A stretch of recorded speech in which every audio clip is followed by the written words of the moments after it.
Bien. Un comprendido final, por favor, para confirmar que estamos llegando bien. Don Félix. Sí, profe, todo está correcto. Perfecto, entonces continúo.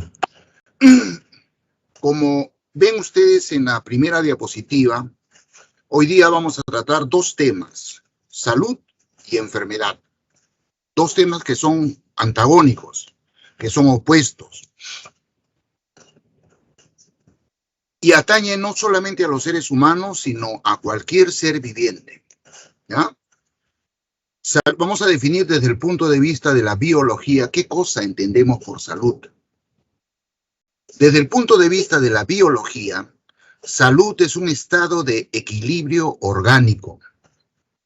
Eso también conocemos, voy a poner el nombre ahí para que quede claro, como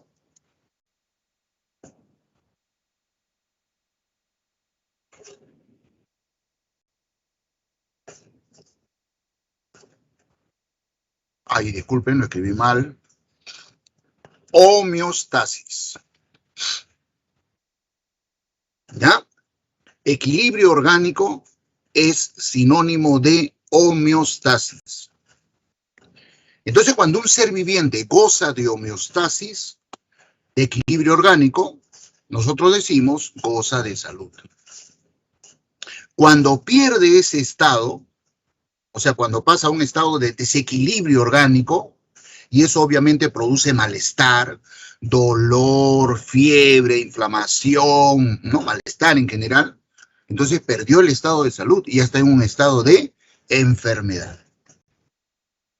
Ese es el concepto de salud y enfermedad. Y no solamente se aplica al ser humano, aplicamos a los animales.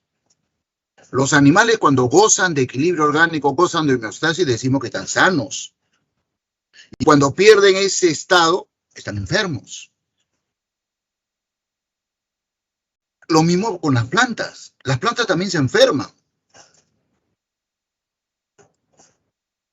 Y gozan de salud, por supuesto. Gozan de estado de homeostasis, de equilibrio orgánico. ¿Ya? Pero, para nosotros, para los seres humanos, este concepto es sumamente importante.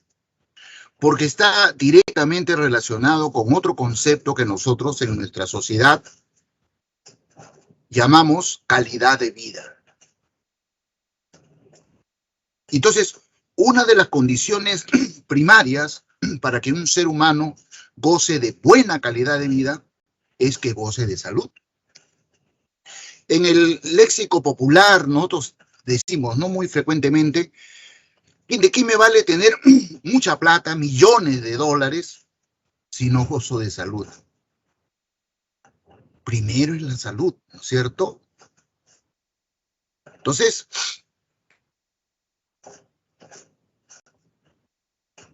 es un concepto sumamente importante, sumamente importante. Y si analizamos este concepto desde el punto de vista de la economía, que es una de las actividades humanas preponderantes que más nos importa, por lo menos a la sociedad occidental, ¿no? En la sociedad occidental, que es a la cual pertenecemos, el dinero, la economía está por encima de todo, hasta lo hemos endiosado. Lo ponemos por delante de el ambiente, por delante de la solidaridad, del bienestar social. Mucha gente anda obnubilada por ese concepto, y la sociedad en general. Podríamos hacer hasta un análisis, ¿no? No en todos, pero en muchas de las personas que están buscando estudiar una carrera universitaria es para mejorar su situación económica. Eso no es tan cierto, ¿no? De que el hecho de que cuando uno adquiere una profesión de carácter universitario, una profesión, uno ya resolvió el problema económico. No es tan cierto, por lo menos en países como el nuestro. Pero bueno, sí es una buena chance, ¿no? Es una buena chance. Entonces, dado de que este concepto es tan importante, desde muy temprano, nosotros los seres humanos le dimos importancia, ¿no? Disculpen un momentito, por favor, estoy esperando.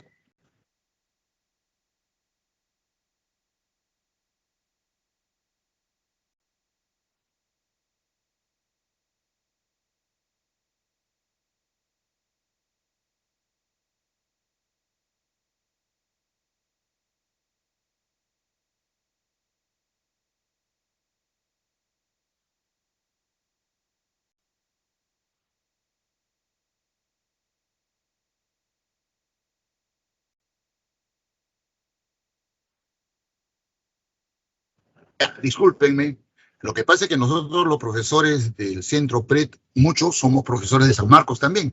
Entonces tenemos actividades en preuniversitario, en pregrado y en posgrado, ¿no? Y estaba esperando una llamada del departamento, del departamento académico al cual pertenezco. Gracias por la paciencia. Entonces continúo. Entonces, siempre nos preocupamos por este tema, salud y enfermedad. Entonces fuimos creando una profesión que se dedicara a preservar la salud humana. Y esa profesión es la medicina, ¿no? El médico, el que practica esa profesión.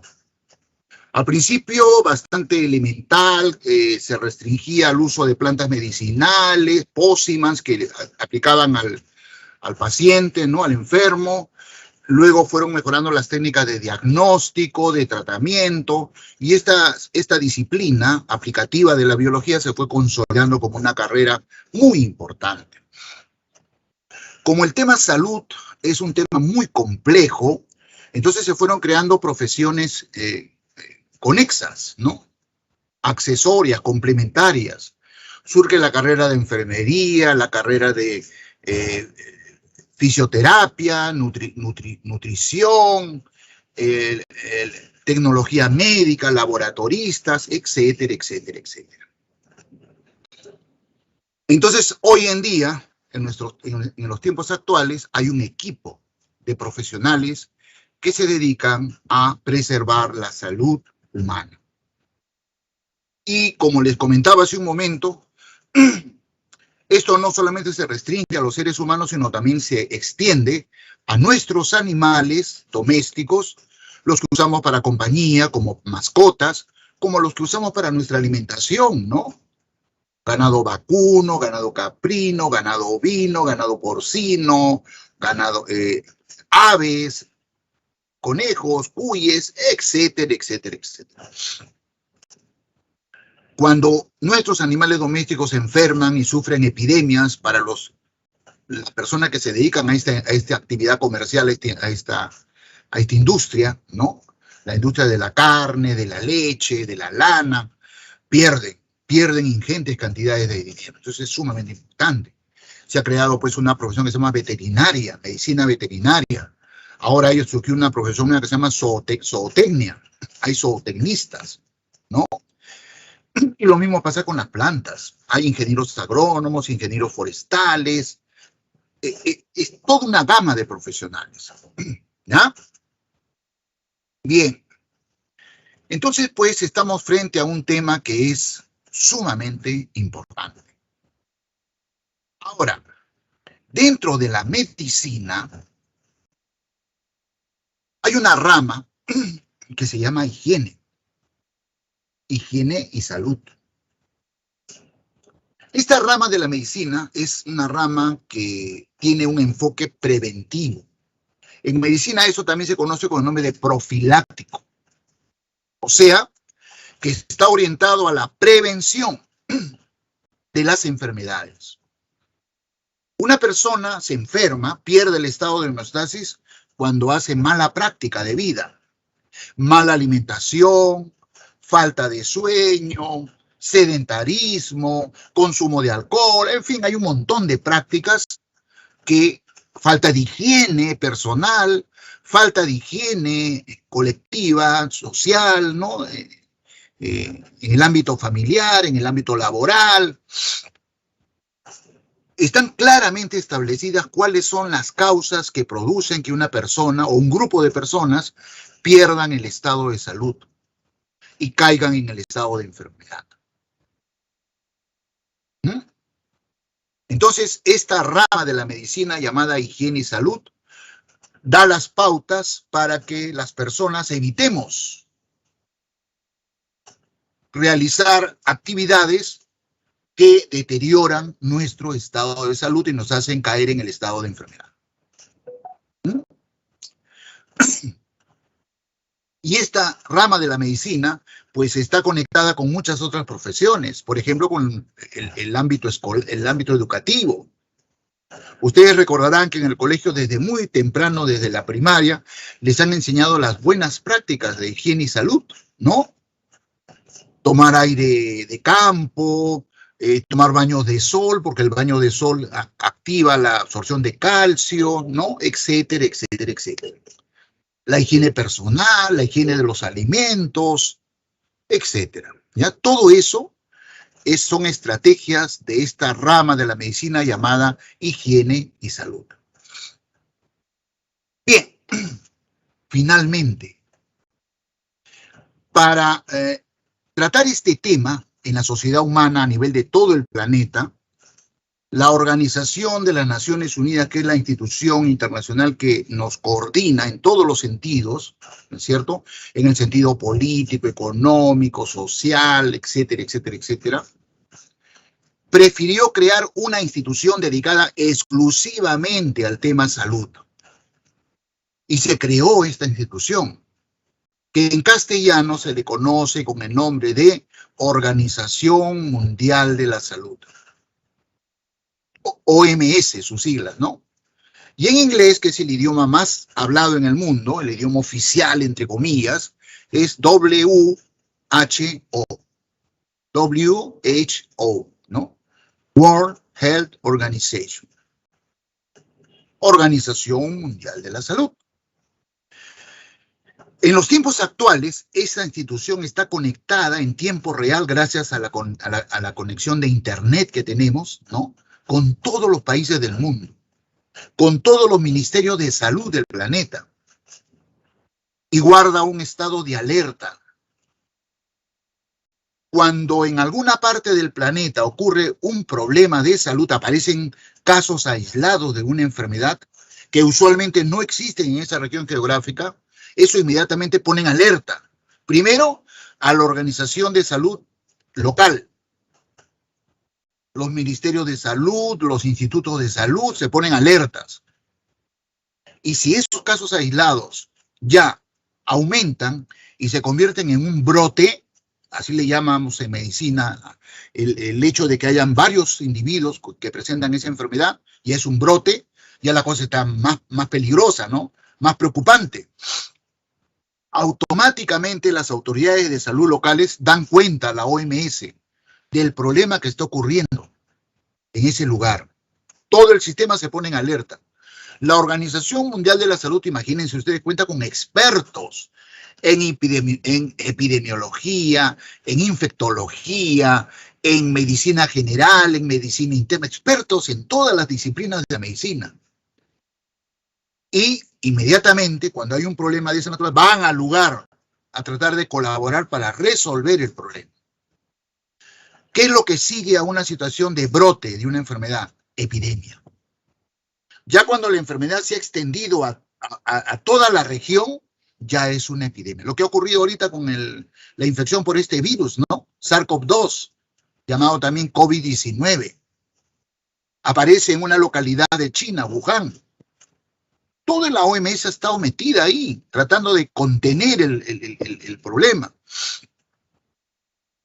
Y cuando esa enfermedad ya trasciende esa región y se extiende a otra región, a otros continentes, pues se conoce el problema más grande que tiene que enfrentar la Organización Mundial de la Salud, una pandemia. ¿Qué es lo que ha ocurrido? Una cuestión histórica. ¿Es la primera vez que ocurre este problema en el mundo? No, no. Han habido varias pandemias. Otra que recuerdo muy cercana es la infección por VIH, que producía un estado terminal llamado síndrome de inmunodeficiencia adquirida, SIDA. Se origina en el África, y del África se extiende a Europa y de ahí a todo el mundo. Una pandemia. Han habido varias pandemias. ¿Ya? Bueno, pero Esa es la función de la Organización Mundial de la Salud. Dicta la política de salud que sigue la humanidad, dicta las normas, ¿no? Dicta los procedimientos que debemos tomar para preservar la salud en la población a nivel de todo el planeta. Como el tema es complejo, la Organización Mundial de la Salud no se puede dar abasto para atender pues a todas las regiones del planeta. Entonces se han creado oficinas regionales. Por ejemplo, a nivel de América, América del Norte, América Central y América del Sur, hay una oficina que depende de la OMS, la OPS, la Oficina Panamericana de la Salud. Entonces la OPS coordina con Canadá, con México, con Perú, con Chile, con Ecuador, con Argentina, etc., con Brasil, ¿no? En el contexto americano.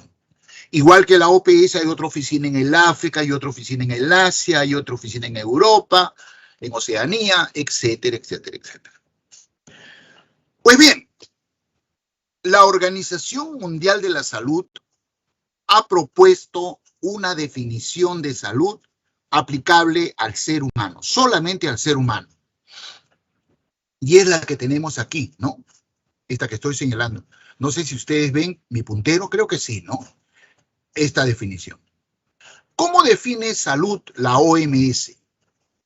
Para la OMS, un ser humano, una población, una comunidad humana, goza de salud cuando goza de un estado de completo bienestar. Miren, no dice simplemente bienestar, dice completo bienestar físico, mental y social. Repito, salud es un estado de completo bienestar físico, mental y social. Vamos a explicar en qué consiste esta definición, qué conceptos abarca esta definición. Bienestar físico significa relacionado con lo biológico. Este es el campo de la biología y de la medicina, ¿ya? Bienestar físico significa que una persona pues no sufra de malestar, que no tenga dolor, que no tenga fiebre, que no tenga inflamación, que no tenga alergias, etcétera, etcétera. Cualquier malestar. Y para eso es sumamente importante esta rama, la higiene y salud, ¿no es cierto? Las actividades preventivas, la buena práctica de higiene sanitaria. Y si las personas se enferman, a pesar de ello, pues la sociedad, el país, debe contar con servicios de salud que satisfagan las necesidades de la población. Hospitales, clínicas, postas médicas, ¿no? Centros de atención de salud. Si una sociedad cuenta con todo eso, pues tiene resuelto este primer punto. Goza de completo bienestar físico, biológico, mental. Bueno, eso es un poquito más complicado. Este bienestar ya está relacionado con las relaciones más directas del ser humano. Las relaciones familiares, las relaciones laborales en el centro de trabajo, las relaciones en el centro de educación, en el colegio, en la universidad, en la vecindad, ¿no? En el barrio, en el distrito donde uno vive, vecinos. Hoy en día nosotros vivimos en condominios. En un condominio viven muchas familias. De repente estas familias pues son bastante complicadas y nuestras relaciones son estresantes, ¿no? En el trabajo hay acoso laboral, acoso sexual. En el ámbito familiar, problemas de machismo, ¿no? Maltrato a la mujer, a los hijos. Los hijos están bajo la tutela de los padres. Bueno, entonces las personas tienen malestar a nivel conductual, a nivel mental. Esto no se resuelve con dinero, ¿no es cierto? Es un poquito más complejo. Y social se refiere al contexto social. Y a nivel social, bueno, ahí tienen mucha importancia las instituciones de la sociedad humana. La sociedad humana se ha organizado de manera que ha creado instituciones que le garantizan estar respaldado, estar protegido adecuadamente. Por ejemplo, en cualquier estado, vamos a poner como ejemplo al Perú, hay un poder ejecutivo que tiene la responsabilidad de ejecutar las obras que va a ir en beneficio de la sociedad peruana. Hay un poder legislativo que va a dictar las normas, las leyes que nos van a regir, cómo nos vamos a conducir en el ámbito económico, en el ámbito laboral, en el ámbito educativo, etcétera, etcétera, etcétera. Hay un poder judicial que tiene que ver con la aplicación de las leyes, el cumplimiento de las leyes. Si no se cumplen, hay castigos, hay penalidades. Manejan el tema justicia social. Están las instituciones como la Policía Nacional, las Fuerzas Armadas, etcétera, etcétera, etcétera. Si eso no funciona, pues tenemos problemas sociales, injusticia laboral, el trabajador no tiene estabilidad laboral, salimos a la calle, nos mancillan, nos mellan, y no tenemos a quién acudir para defendernos.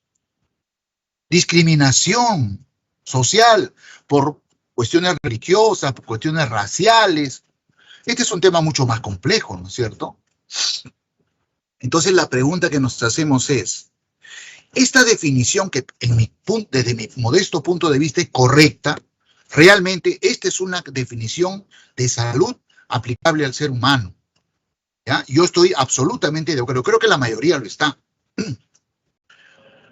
Un ser humano, una sociedad humana goza de salud cuando goza de completo bienestar físico, mental y social, en los tres niveles. Y vamos a poner dos ejemplos rápidamente, porque si no el tiempo me gana. Vamos a tomar el modelo que más conocemos, Estados Unidos de Norteamérica, un país desarrollado. Hasta ahora sigue siendo la primera potencia económica del mundo, ¿no? Y militar. Tiene mucha influencia en la política internacional. ¿Cumple a cabalidad con esta definición? Y la respuesta es, desde mi punto de vista, ustedes pueden discrepar, por supuesto, no, no. A nivel de bienestar físico, de repente sí, porque esto está directamente relacionado a la capacidad económica. Estados Unidos de Norteamérica tiene un excelente servicio de asistencia de salud, pero no es gratuito. El ciudadano tiene que pagar por esa atención en un seguro de salud, y no es cómodo, no es barato. ¿Ya? Pero lo cumple. Una persona que no tiene dinero en este momento, cae enferma, el Estado lo atiende. Pero, anota, ya quedas endeudado. Tienes que pagarlo, ni bien empieces a ganar dinero en un trabajo, te empiezan a descontar. ¿Ya? Pero bueno, lo importante es que está cubierto. Esto está directamente relacionado al tema economía. Comparemos ya rápidamente en este nivel con un país del tercer mundo, en vías de desarrollo, Perú, que lo conocemos muy bien. Esto no está resuelto, ¿no? Bueno, ustedes son muy jóvenes, probablemente muchos de ustedes nunca han asistido a un hospital del Estado para ser atendidos. Es una calamidad. Y estamos hablando a nivel de Lima. Si ustedes se van a provincia, la cosa es mucho peor. Justamente este problema de la pandemia nos ha desnudado, ¿no? Nos ha hecho ver a todos por los medios de comunicación la desgracia que es la atención de salud en el país. ¿Ya? En el segundo nivel, comencemos por Estados Unidos. Tiene problemas. Un gran sector de la población en Estados Unidos sufre de un problema de salud mental. Estrés. Hay algunas personas que tienen tanto estrés que terminan colapsando. Se suicidan. Sobre todo la principal causa de estrés en Estados Unidos es el endeudamiento. Las personas son recontra consumistas. Compran, gastan más de lo que ganan. predomina la ostentación. Es una sociedad netamente consumista. Incluso un ejemplo, han creado hasta una idea, ¿no?, que colectiva, el Black Friday. Ese día, supuestamente las empresas, los establecimientos comerciales, ¿no?, ponen en oferta las cosas, todo está barato, la gente sale como loca, ¿no?, impulsivamente a comprar. No necesita, pero compra porque tenga oferta. El Black Friday. Compran, ostentan, gastan más de lo que ganan.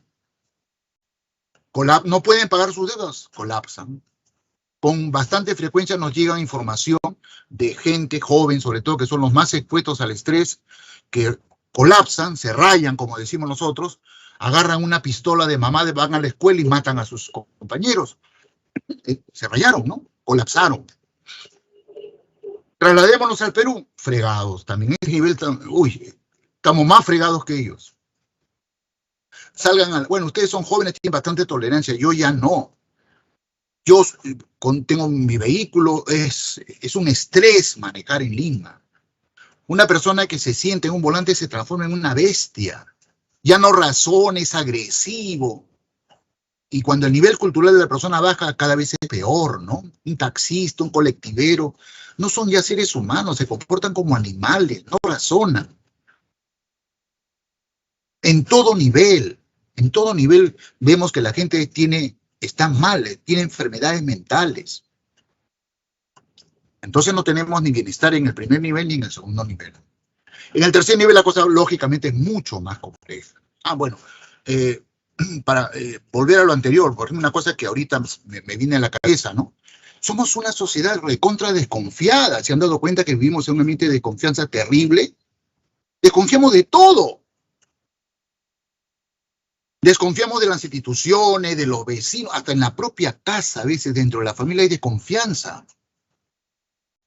¿Cómo se puede vivir tranquilo en una sociedad, en un entorno donde hay desconfianza de todo el mundo, en diferentes niveles?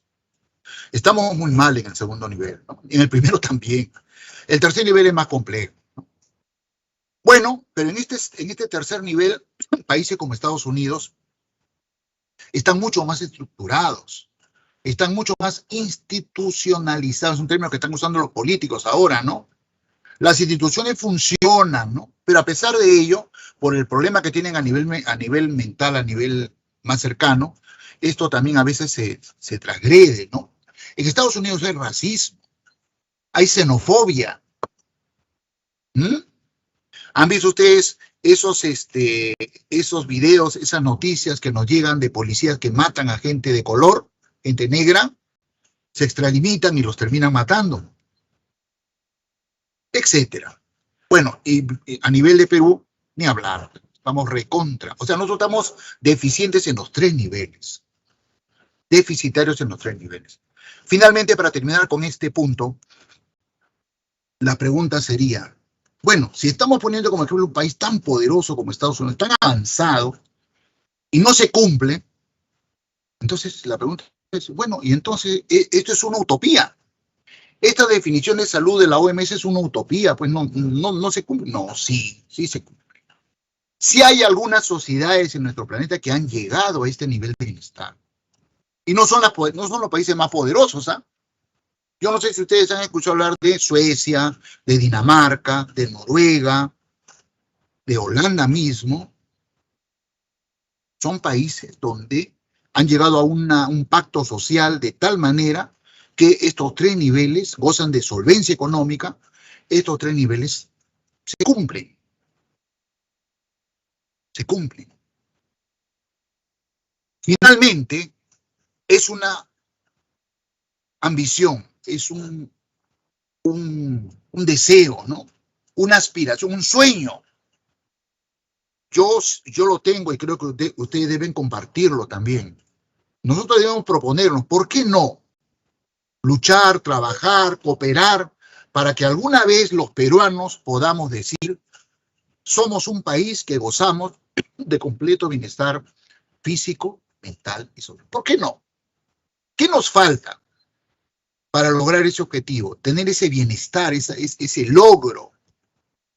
que no va a ir solo, lógicamente va a ir aparejado a otros desarrollos, ¿no? Cultural, intelectual, profesional, industrial, económico, lógicamente. Esto no va solo, pero eso cuesta. Eso no nos lo va a regalar el Señor de los Milagros. Eso es un trabajo que tenemos que hacer cada uno y colectivamente. Bueno, con eso termino esta parte introductoria, ¿no? Sobre el tema salud. Vean ustedes qué importante es. ¿Correcto? Y vamos a pasar ya ahora, a partir de este momento, al otro punto de la clase. Enfermedad. Hasta aquí, bueno, no creo que hayan preguntas porque todos son conceptos generales, ¿no? Y como les digo, lo importante de las clases es que el profesor no le va a dar pues todos los datos que ustedes necesitan para manejar adecuadamente cada concepto y con esto rendir evaluaciones. Esa es tarea de ustedes. El profesor lo que les da es la idea, el tema, la comprensión del asunto. Algunos datos, por supuesto, que son básicos. Es tarea de ustedes que rellenen eso, pero lo importante es que lo entiendan, manejen ese conocimiento, lo interioricen, queden claros, ¿ya? Nosotros los profesores de la PRE de San Marcos somos profesores con mucha experiencia, mucha experiencia. Yo tengo ya más de 40 años enseñando en San Marcos y tengo experiencia pregrado, que es lo que enseñamos a las diferentes profesiones. Tengo experiencia en posgrado, porque tengo grados académicos, ¿no? Máster, magíster, y tengo experiencia en preuniversitario, porque enseño en la pre ya hace más de 15 años, creo, 20 años, ya me olvidé. Entonces, eso también hay que rescatarlo, ¿ya? Muy bien. Entonces pasamos al tema enfermedad. Y la pregunta obvia es, ¿hay un solo tipo de enfermedad?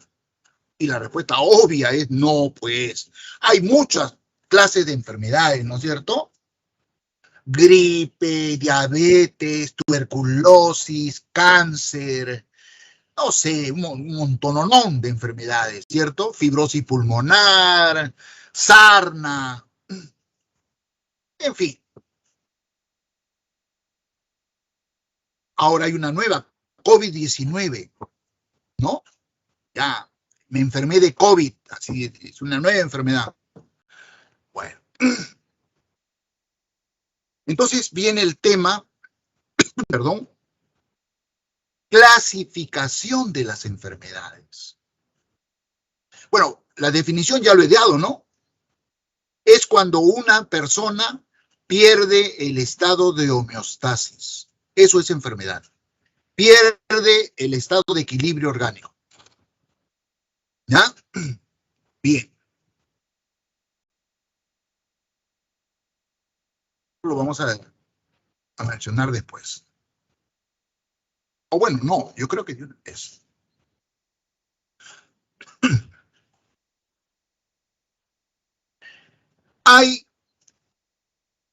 Esto está relacionado con esto, ¿no? Con higiene y prevención.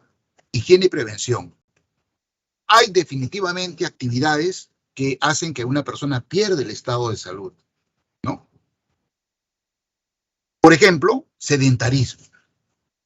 Una persona que no practica el movimiento, el ejercicio, y vive la mayor parte de su vida sedentario. Hoy en día eso es muy frecuente por este tema de la computadora, ¿no?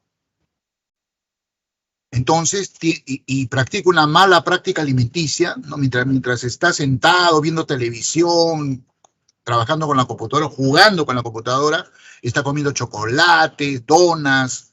Entonces, termina en obesidad. Y la obesidad va aparejado a problemas coronarios, problemas renales, problemas del sistema digestivo, en fin, ¿no? Entonces, ¿qué se opone a este sedentarismo? Práctica de deportes, práctica de ejercicios, actividad. ¿Cuál es la actividad física más a la mano y que no nos cuesta nada hacer? Caminata, caminar. Los que son jóvenes, caminar rápido, Eso es una buena forma de ejercicio. Los viejitos, los que ya no nos podemos mover mucho, bueno, caminar a un ritmo lo más rápido que podamos. Insomnio. El sueño es una actividad que es un alimento, nos repara, nos predispone a otro día de labor. Una persona que no duerme está deteriorándose. Entonces, dormir las horas necesarias. Cada uno tenemos una cuota de sueño diferente, así como una persona se llenan con poco, otra persona con mucho, igual es el respecto del sueño. El promedio es un ser humano adulto debe dormir 8 horas diarias.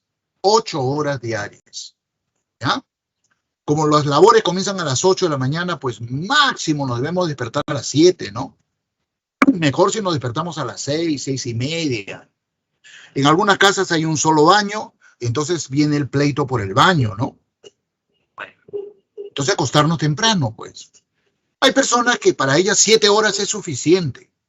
Bueno, está bien, hay personas así, que con 7 horas es suficiente para ellas. Algunas, generalmente de mayor edad, 6 horas, ya no pueden dormir más. Pero menos no. ¿Ya?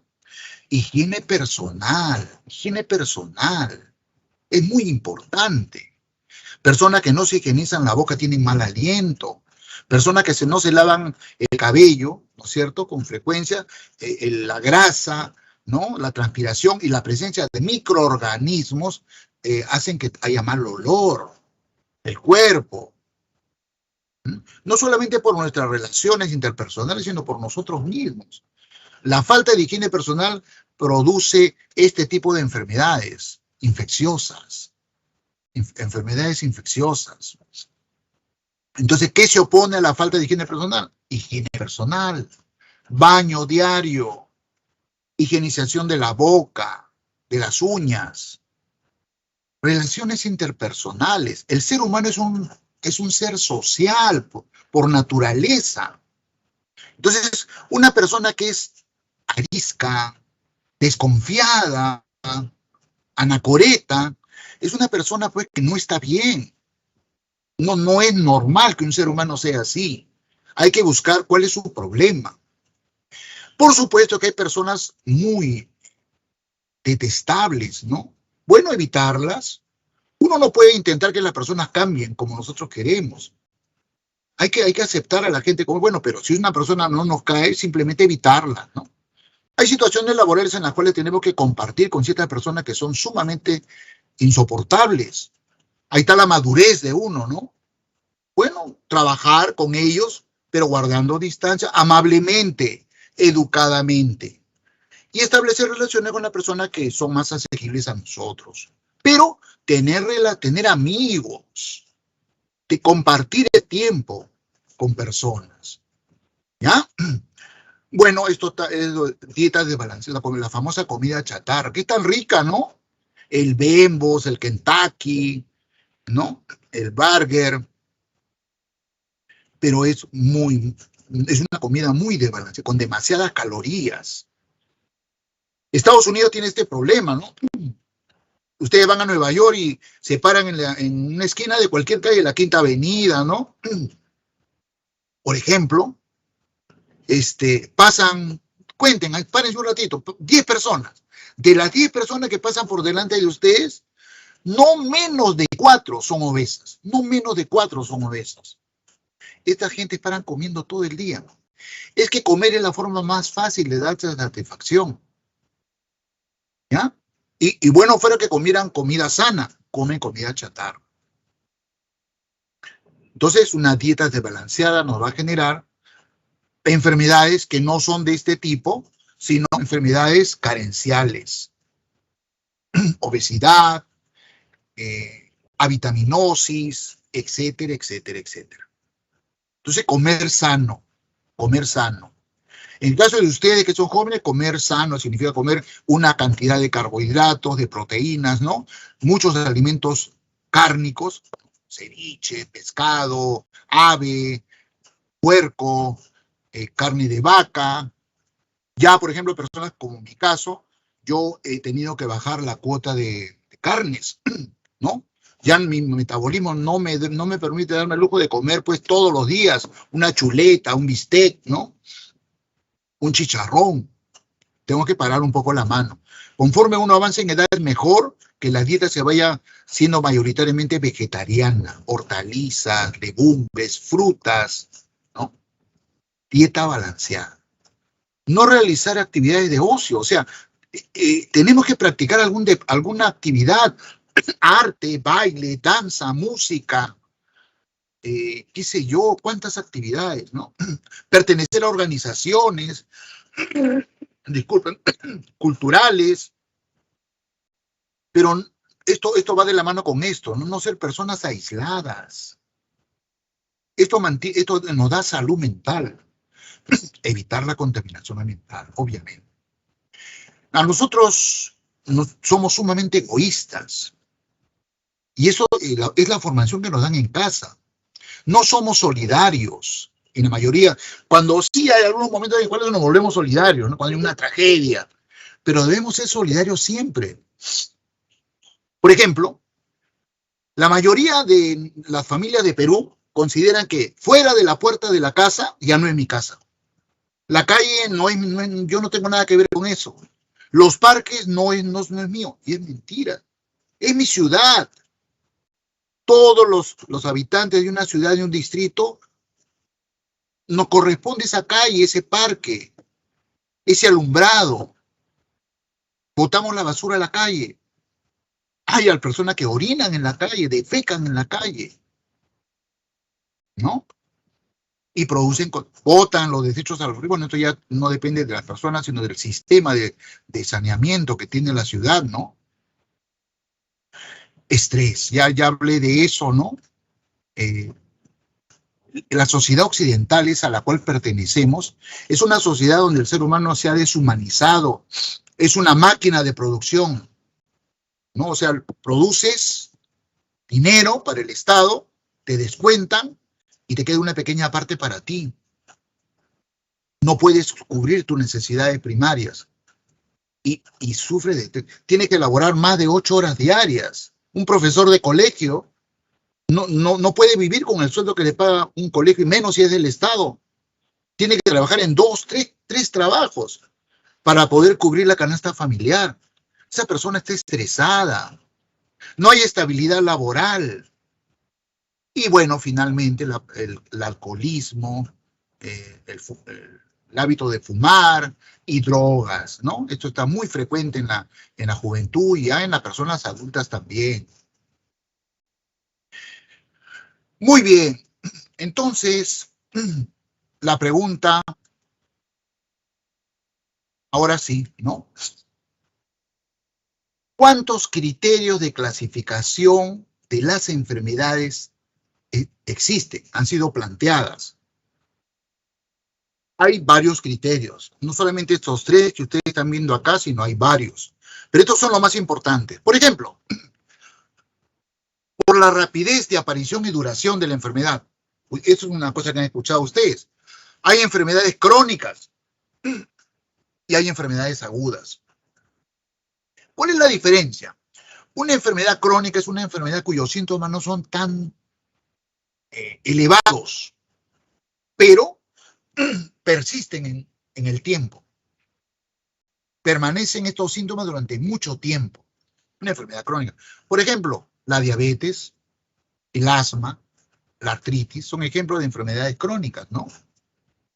En cambio, enfermedad aguda es una enfermedad que dura corto tiempo, pero tiene síntomas muy agudos, muy notorios, muy molestosos. La gripe. ¿Quién no ha pasado por una gripe o un resfriado? ¿No? Hay un momento en el cual uno siente dolor de cabeza, fiebre inclusive cuando es gripe, ¿no? Es insoportable, pero luego pasa. Más o menos una gripe te dura de 7 a 8, 9, 10 días, ¿no? Pasa. Una diabetes no te dura 10 días, te dura años, a veces toda la vida. ¿Ya? Entonces este es el primer criterio, por la rapidez de aparición y duración de la enfermedad. Otra es por la frecuencia. Hay enfermedades esporádicas, enfermedades endémicas y enfermedades epidémicas de acuerdo a este criterio.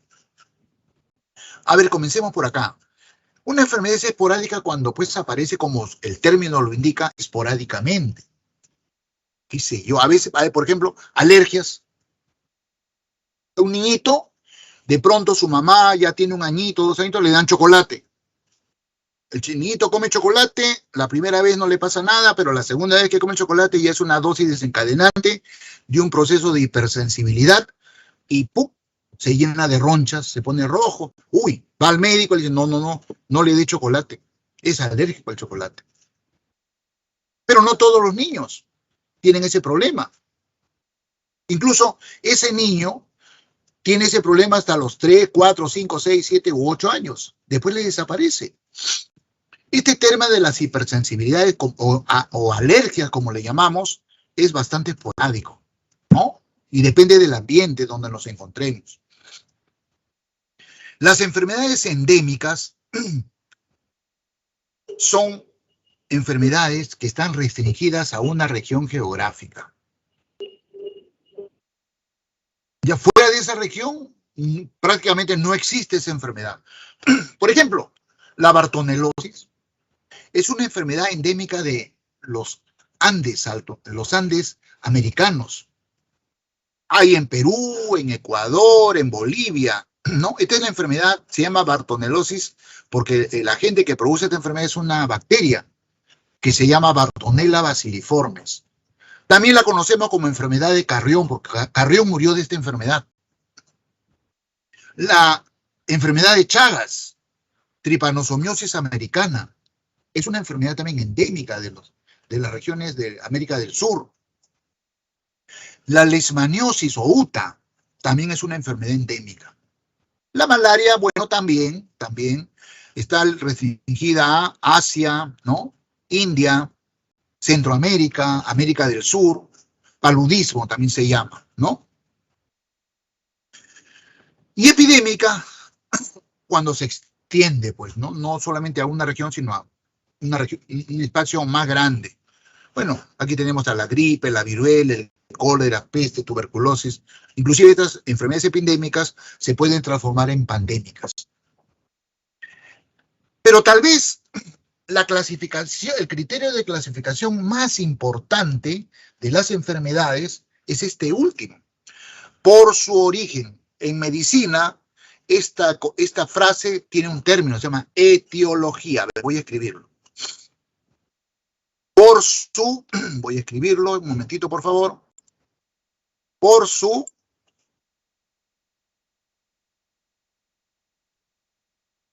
etiología. Ahí está. Por su etiología. Por su origen.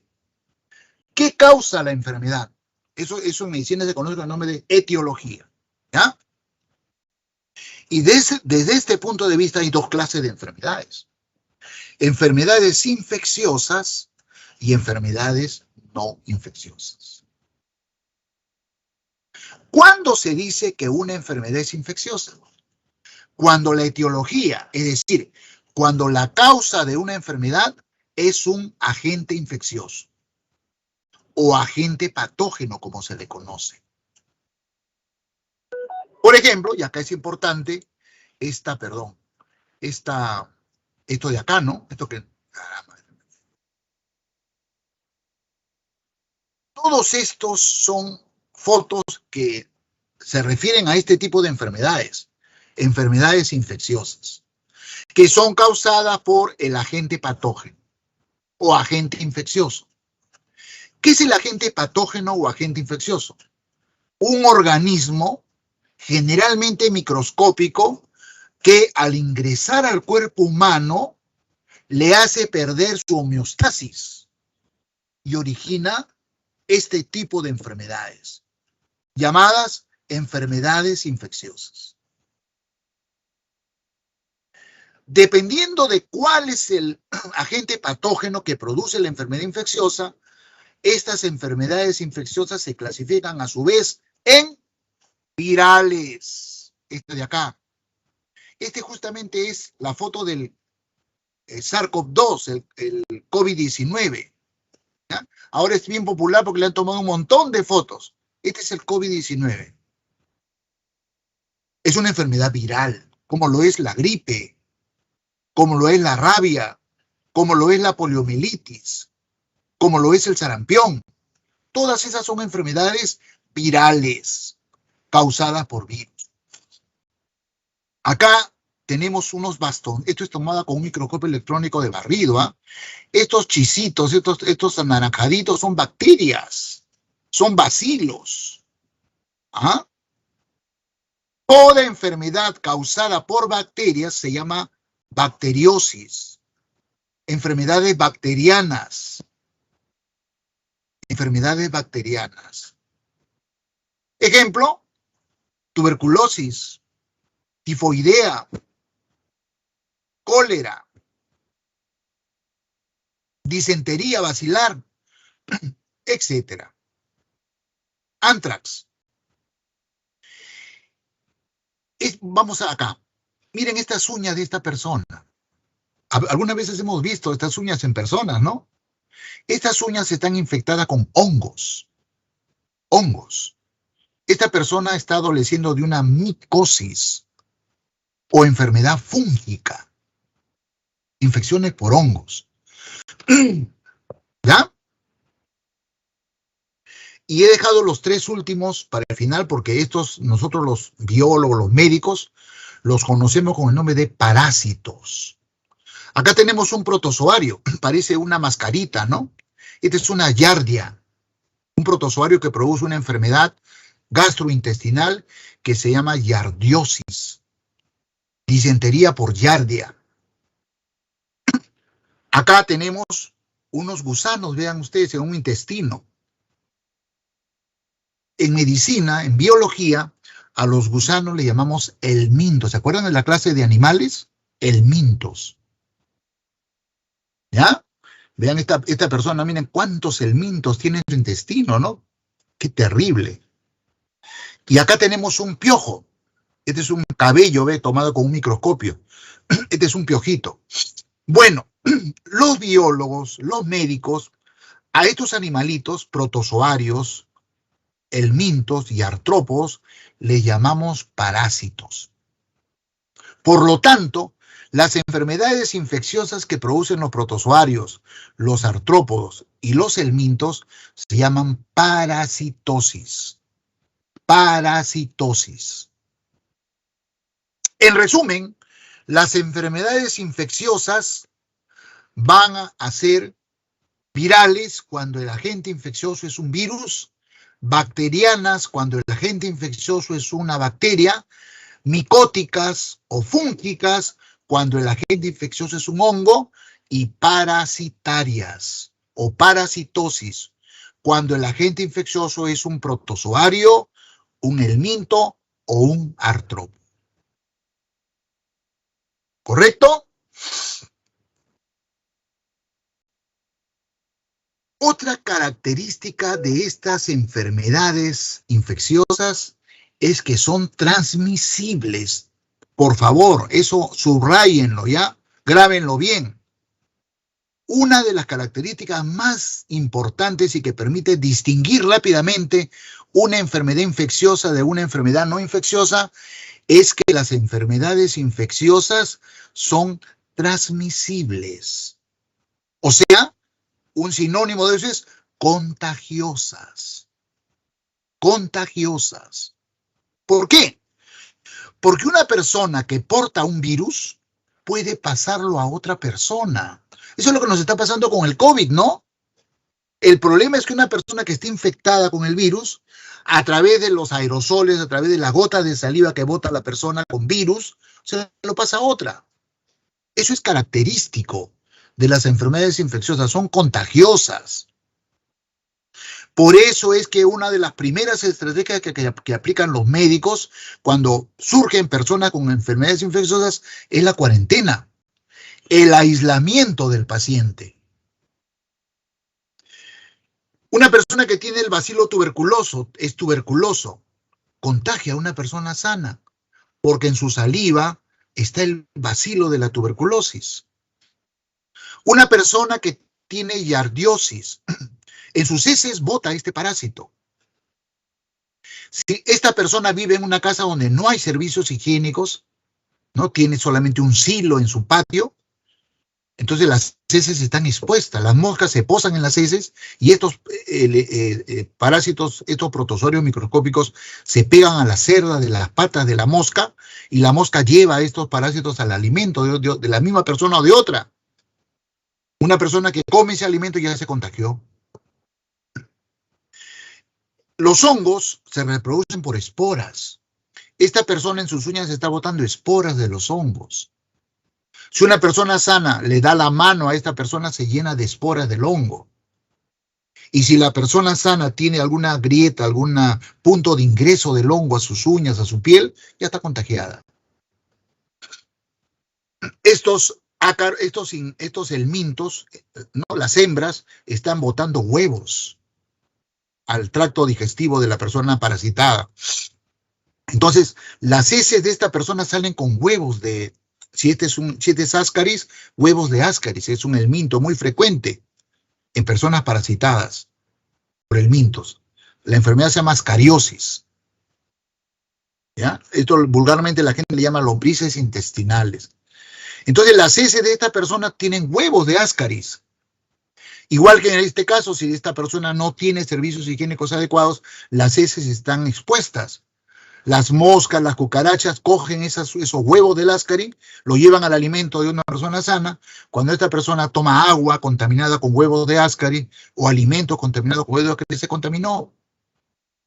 El piojo está pegado en sus crías, que son las liendres.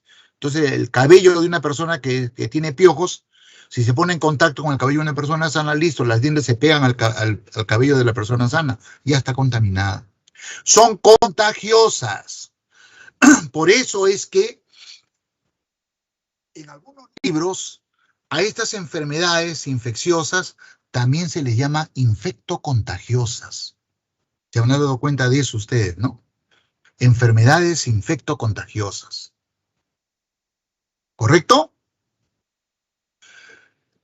Y toda enfermedad que no es causada por un germen o agente infeccioso, pues es una enfermedad no infecciosa.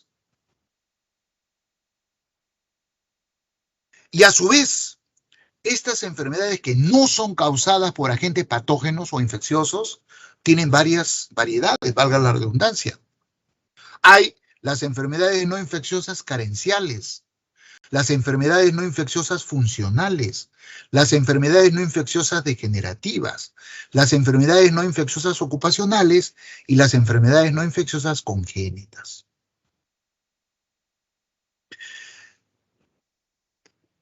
¿Cuáles son las carenciales? ¿Por qué ese nombre? Bueno, ustedes saben que los seres humanos necesitamos alimentos esenciales, alimentos, nutrientes que nuestro organismo no puede producir. Por ejemplo, vitaminas. La célula humana es incapaz de producir vitaminas. La célula humana no produce 8 aminoácidos, llamados aminoácidos esenciales, que lo necesitamos para fabricar nuestras proteínas. Entonces, ¿cómo nos agenciamos de esas vitaminas, de esos aminoácidos esenciales, si nuestro cuerpo no lo produce? En los alimentos, pues. Los alimentos que consumimos tienen esas vitaminas y tienen esos aminoácidos esenciales. Y si una persona no consume esos alimentos, obviamente va a caer en enfermedad, ¿no? Por carencia de ingesta de alimentos con presencia de esos nutrientes esenciales. Es como, pues, si a mi carro me dicen, señor Merino, usted tiene que ponerle gasolina de 97. Porque su carro necesita tiene los elementos que su carro necesita para poder funcionar adecuadamente. Y yo desobedezco y le pongo gasolina de 84. Obviamente ese carro se va a malograr, porque no le estoy dando todos los elementos que necesita para funcionar adecuadamente, ¿no? Creo que la analogía nos hace entender. Aquí están pues las avitaminosis, ¿no? El raquitismo, el escorbuto, el beriberi, la xeroftalmia, todas las enfermedades que se dan por falta de vitaminas, del complejo B, vitamina C, ¿no? Vitamina A, etc. Calcio, raquitismo es por falta de calcio, de vitamina D también. Enfermedades funcionales son esas enfermedades que ocurren cuando determinado órgano, el pulmón, el corazón, el cerebro, los riñones, de pronto disfuncionan. En este segundo grupo de enfermedades no infecciosas, a veces la causa no está claramente establecida, la etiología. En algunos casos sí, en otros no. ¿Ya? Ahí tenemos la diabetes. Por ejemplo, la diabetes de tipo 2, la persona vive bien, tranquila, pero de repente un buen día, ¡pum!, su páncreas deja de producir insulina. La glucosa se le sube en la sangre y eso trae un montón de secuelas. La persona no le da importancia porque ella sabe que no tiene ese problema, nunca lo ha tenido. De pronto se siente tan mal que va al médico, pues si el médico le hace la prueba, ¿no?, de medición de cuánta glucosa hay en su sangre, está volando, tiene 200 y pico miligramos por centímetro cúbico de sangre, está volando, tiene una hiperglicemia terrible. O sea, le hace varias pruebas y le dice, señor, usted es diabético. Usted es diabético, tiene que tomar su medicina toda la vida. ¿Ya? Cretinismo, etcétera, ¿no? Estas enfermedades se producen porque un órgano o un conjunto de órganos de pronto disfuncionan, funcionan mal. Las enfermedades degenerativas se parecen a las funcionales, también los órganos disfuncionan, pero a diferencia de las enfermedades funcionales, las enfermedades degenerativas, el órgano no solamente disfunciona, sino degenera. El tejido se destruye, el órgano se hipertrofia. Ejemplo, la cirrosis del hígado. El tejido hepático se destruye. Hay cirrosis de muchas etiologías, por infección viral, por mala práctica alimentaria. El primer síntoma es el hígado graso. Si la persona no corrige su conducta alimentaria, el hígado graso puede terminar en un hígado cirrótico. El alcoholismo también produce cirrosis, ¿no? Una enfermedad degenerativa muy abundante, muy frecuente en la población es el cáncer. Cualquier órgano, de pronto sus células se alocan, comienzan a crecer de una manera alocada, ¿no? Sin control, descontrolada. Eso se llama tumor, un carcinoma. El patólogo le hace un estudio a esas células de ese carcinoma y bueno, hay diferentes clasificaciones, carcinoma clase 1, 2, 3, 4, y cuando es clase 4 es maligno, metastásico. Los órganos degeneran por el cáncer. Enfermedades degenerativas. Ocupacionales, creo que ustedes lo entienden, ¿no? La mala práctica laboral determina este tipo de enfermedades. Mineros, trabajadores fabriles que trabajan en fábricas, en plantas de fábricas, ¿no? Y que no cumplen las medidas de seguridad industrial, de seguridad laboral. Caen con este tipo de enfermedades. Son muy diversas. Y finalmente las congénitas, que son las enfermedades que aparecen durante la gestación. Labio leporino, niños que nacen con anormalidades en las válvulas cardíacas, anormalidades a nivel de pulmones, a nivel de la piel, enfermedades congénitas. Y acá no han puesto una que yo le agregaría genéticas. ¿Se acuerdan que en el curso hemos visto, por ejemplo, la hemofilia? Acá, daltonismo no es una enfermedad congénita. Hemofilia y daltonismo son enfermedades genéticas, y ustedes lo saben. La hemofilia y el daltonismo no aparece durante el embarazo. La madre transmite la hemofilia al bebé, aún antes de formarse el embrión. En el genoma de la madre, en el óvulo de la madre está el gen de la hemofilia. Entonces no es congénita, es genética. ¿Ya? Pero la polidactilia, el síndrome de Down sí son congénitas. Bueno, y como ustedes se dan cuenta, estas enfermedades no infecciosas no son causadas por agentes infecciosos, pues. Ningún virus produce esto, ninguna bacteria, ningún hongo, ningún parásito. ¿Listo, muchachos? ¿Quedó claro? Deme un comprendido. Mari Guamán, ¿puedes tú decirme? ¿Llegó clara la información? ¿La captaste?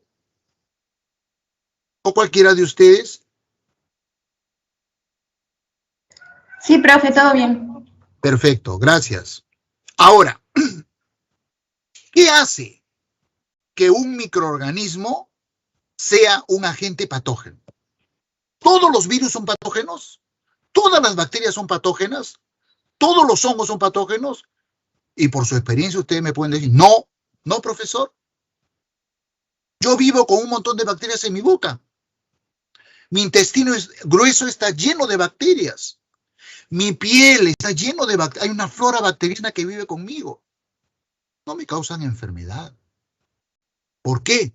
Porque esas bacterias, esos hongos, esas levaduras que viven conmigo, no son patógenas. Es una cualidad, la patogenicidad. La patogenicidad está determinada por varias características del virus, de la bacteria, del hongo o del parásito. Debe ser invasivo. Debe ser toxigénico. Debe tener mecanismos para evadir la respuesta inmunológica. Todo eso hace que un microorganismo se constituya en un agente patógeno. Esas son las que nos causan estas enfermedades llamadas infecciosas. Bien, la pregunta del millón sería, nos interesa el Perú, ¿no es cierto? Porque es nuestro país. A una sociedad como la peruana, ¿cuál de estas enfermedades son las que nos ha dado dolores de cabeza? Son problemas de salud. Han sido problemas, son problemas de salud y serán. Ojalá que el futuro, digamos, no, ya no más, pero va a seguir, así como vamos, va a seguir siendo. ¿Las infecciosas o las no infecciosas? ¿Las infecciosas? Sí, muy bien, las infecciosas, sí. ¿Por qué? ¿Me podrías complementar, mi querido amigo? ¿Por qué las infecciosas son las enfermedades que más nos golpean, que más nos afectan? En medicina eso se llama con mayor morbilidad. Ese es un término médico, ¿no? Yo diría que por el sistema de salud principalmente. Por ejemplo, hubo plagas de cólera en los 90 en Michoacán y también de tuberculosis. También la peste, la malaria, la viruela son comunes. Claro, las condiciones sanitarias, ¿no es cierto? Las condiciones sanitarias de la población peruana no son las mejores. Claro, eso no se da en todos los estratos sociales, ¿eh? Hay grupos sociales en este país que tenemos buenas condiciones de vida, porque hemos alcanzado un nivel cultural, económico, ¿no? Que nos permite, pues, tener holgura, ¿no? Y tener servicios higiénicos en casa, muy holgados. En casa cada miembro tiene su cuarto, tiene su habitación, pero hay familias que viven en una sola habitación, 7, 8, 9 personas. 3 duermen en una sola cama. No hay agua. El ambiente está lleno de moscas, de polvo. Y ahora estamos hablando de Lima. Si nos vamos a provincia, la cosa es más grave. Entonces, como muy bien dices tú, lamentablemente no tengo tu nombre, ¿sí? Esas son las razones por las cuales en nuestra población estas enfermedades son las prevalentes, son las que más nos afectan. Eso no quiere decir que no tengamos problemas con las no infecciosas, ¿ah? También las tenemos, por supuesto.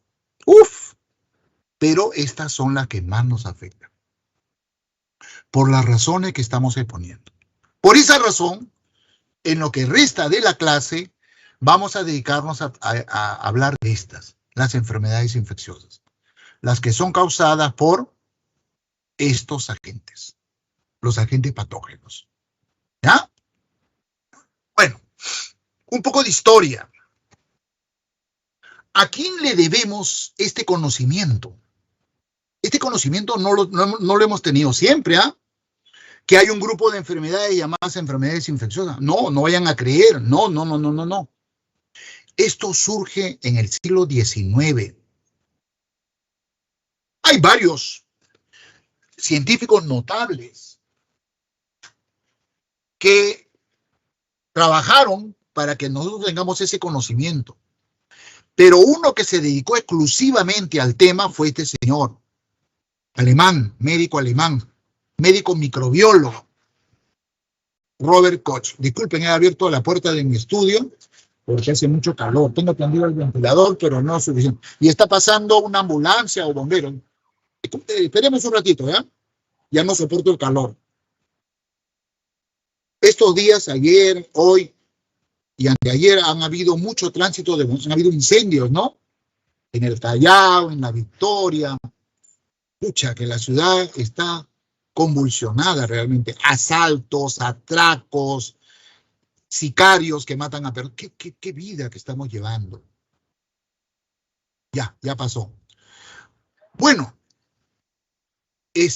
Robert Koch, a diferencia de Pasteur, que fue otro notable microbiólogo del siglo antepasado, Pasteur fue una persona muy diversificada.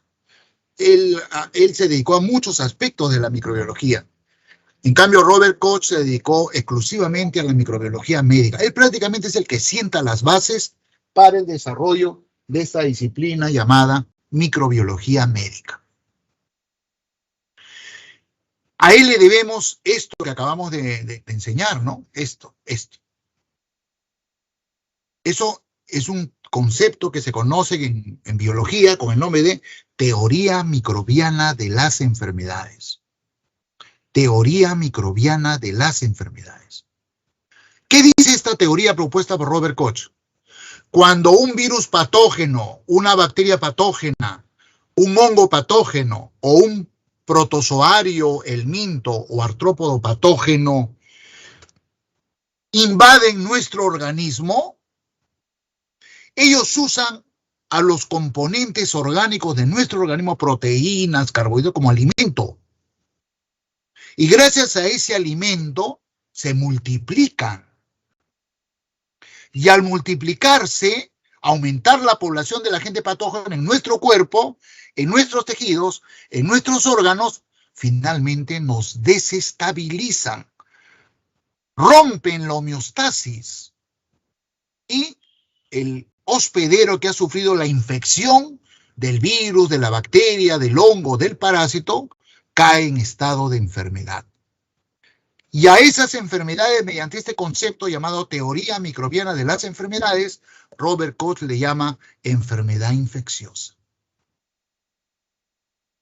Una enfermedad infecciosa, estimados alumnos, es una guerra, una batalla, un combate entre dos sistemas orgánicos que se da en varios rounds, en varias vueltas. La historia comienza cuando el agente infeccioso, cualquiera de ellos, se mete a nuestro cuerpo, nos invade. Comienza la batalla. Nosotros no queremos guerra, no estamos en paz. Ellos nos invaden, porque son patógenos, son invasivos, son virulentos, son agresivos. No son como las bacterias, las levaduras que viven tranquilamente con nosotros, son comensales, saprófitas, no patógenas. Estos son agresivas. Si les da chance, se meten, oportunistas.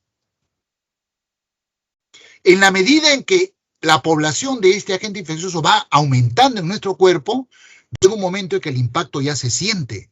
Es como una invasión, ¿no? Cuando Chile nos invadió, comenzaron por el sur y luego se extendieron por todo el país. El país entró en crisis, estábamos en guerra. Igual pasa con nuestro cuerpo.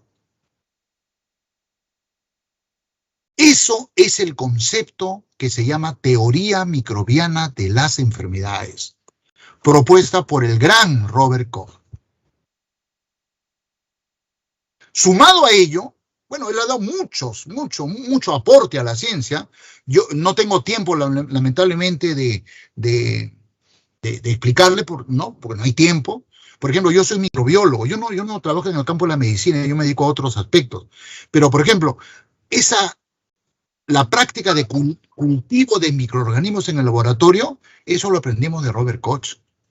Aprendimos que poniendo un inóculo de bacterias, de hongos, de levaduras en un medio de cultivo, se multiplican y tenemos crecimiento de microorganismos in vitro. Eso es conocimiento de Robert Koch. ¿Ya? Bueno, aparte de la teoría microbiana de las enfermedades, Robert Koch nos legó sus postulados, llamados en honor a él postulados de Koch. Los postulados de Koch o de Koch, como algunos dicen, los postulados de Koch son un protocolo, una metodología para el diagnóstico de las enfermedades infecciosas, que hasta ahora lo seguimos aplicando, ¿ah? Claro, con modificaciones, porque imagínense ustedes, el siglo en el cual vivió Robert Koch es el siglo XIX, años 1860 y tantos, 70 y tantos.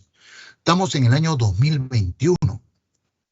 Durante todo el siglo XX, estos postulados de Koch han sido modificados en cuanto a la metodología, pero en esencia sigue siendo el mismo concepto.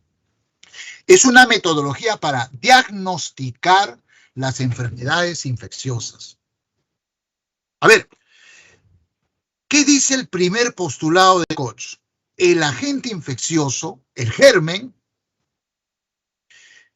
virus, la bacteria, el parásito o el hongo que produce la enfermedad debe ser hallado en el paciente.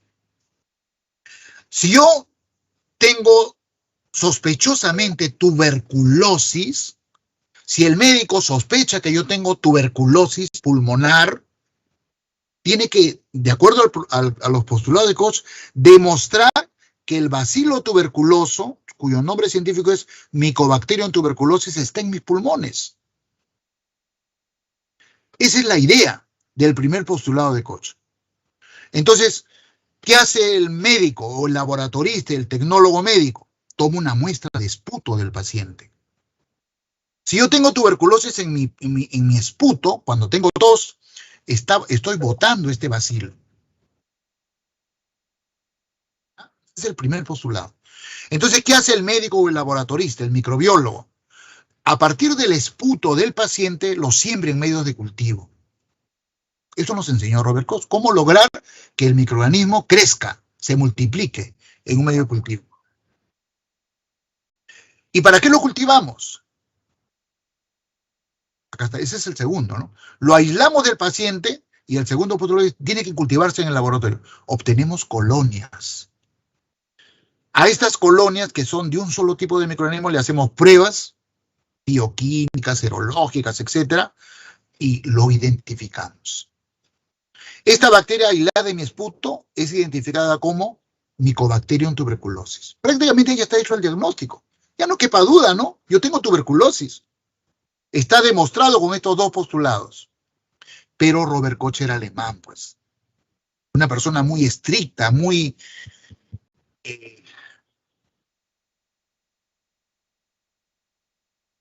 perfecta, ¿no? Muy seria en su trabajo. No basta con eso, dijo él. Hay que coger un poquito de este germen logrado, de este cultivo, de este germen aislado del paciente, y hay que inocularlo en un animal. Tercer postulado de Koch. Los gérmenes aislados del paciente, cultivados en el laboratorio y ya identificados, deben ser inoculados a un animal de experimentación, para que en el animal de experimentación se reproduzca la enfermedad. Y efectivamente, el animal se enferma, pues, y muere. Diseccionamos al animal y de sus órganos tomamos muestra, a partir de las cuales cultivamos y reaislamos al microorganismo, tal como lo logramos a partir de la muestra de esputo del paciente. Con este último paso, este cuarto postulado, ya no quepaba ninguna duda, pues. La persona tiene esa enfermedad. Esa es la riqueza, la importancia de los postulados de Koch. Una metodología para el diagnóstico de las enfermedades infecciosas. En el ejemplo que les he puesto, todo este proceso hasta el reaislamiento del germen dura mínimo 20 días, 18, 17 días. Entonces, las nuevas metodologías en medicina, en biología, han reemplazado esto por pruebas serológicas, usando anticuerpos. Y últimamente están las pruebas moleculares. Buscar el ADN del agente infeccioso en el paciente. Eso es lo que estamos haciendo con el COVID, ¿no? De la muestra de secreción nasal de un paciente, aislamos DNA del virus, o RNA, porque el virus es RNA. Como ya tenemos la secuencia del RNA viral, si encontramos un RNA en la muestra de secreción nasal de un paciente y la secuencia de ese RNA hallado en el paciente coincide con la secuencia que tenemos en la computadora del RNA del virus, ya está el diagnóstico. ¿Cuánto tiempo nos ha demorado eso? 3 horas, 4 horas, 10 horas, 16 horas. ¿Cuánto tiempo demoraba todo el proceso? 16 días, 18 días, ¿no? Bien. Toda enfermedad infecciosa pasa por estas 3 etapas. Fase de incubación, fase de desarrollo de la enfermedad, finalmente fase de convalecencia. ¿Ya? ¿Cuándo comienza la etapa de incubación? Cuando el germen ingresa al cuerpo de una persona. Hablemos del COVID-19 que está de moda. Yo he ido a un supermercado o a un vehículo, a un ómnibus, y hay una persona que está infectada. No tiene máscara. Y yo me olvidé, bueno, yo también me olvidé. Esta persona grita, habla, canta. Yo estoy cerca de ella, menos de 1 metro. Listo, el COVID-19 ya se metió en mi cuerpo. ¿Yo ya tengo la enfermedad? No, porque el virus recién ingresó a mi cuerpo. Estoy en la etapa de incubación. Esta etapa es asintomática. Y hay 2 posibilidades. De repente mi sistema inmunológico está tan preparado, por razones naturales, que el virus no puede multiplicarse en mi cuerpo. Y finalmente mi sistema inmunológico termina eliminando al virus. En esta etapa. Me he infectado, pero no me da la enfermedad. O la otra posibilidad es que el virus gane las primeras batallas. Mi sistema inmunológico lo agarre desprevenido, no está preparado. Entonces el virus sigue aumentando. Cada vez infecta más células del tracto respiratorio, llega a los pulmones. Todavía no tengo síntomas, pero estoy incubando la enfermedad.